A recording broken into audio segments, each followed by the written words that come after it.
చిన్నపిల్లలు తరచుగా ఎందుకు అనే ప్రశ్న వేస్తూ మనని వేధిస్తూ ఉంటారు. ప్రతి తండ్రి, తల్లి లేదా పెద్దవాళ్ళు పిల్లల నుండి ఈ ప్రశ్నలను ఎదుర్కొంటారు. నా మనవరాలు కూడా అంతే.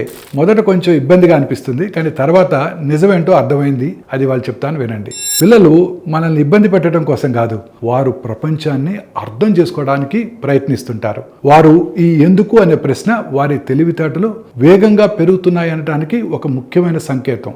ఈ ఆసక్తి వల్ల వారు భాష నేర్చుకుంటారు, ఆలోచించడం మొదలు పెడతారు, జ్ఞాపకం బలపడుతుంది, ఆత్మవిశ్వాసం పెరుగుతుంది. నిపుణులు ఏమి చెప్తున్నారంటే చిన్న వయసులో మేధస్సు అత్యంత వేగంగా సంబంధాలను ఏర్పరుస్తుంది.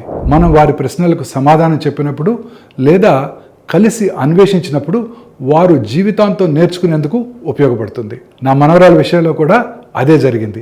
తన ప్రశ్నలు విని ప్రోత్సహించడం వల్ల కొత్త విషయాలు కనుక్కోవడానికి చాలా ఉత్సాహంగా మారింది. అందువల్ల ఈసారి ప్రశ్నలు ఎక్కువగా అడుగుతుంటే విసుక్కోకండి. ఆసక్తి అనేది పిల్లల అత్యంత బలమైన నేర్చుకునే సాధనం. దాన్ని ప్రోత్సహించండి. ఇది జీవితాంతం వారి దగ్గర ఉంటుంది.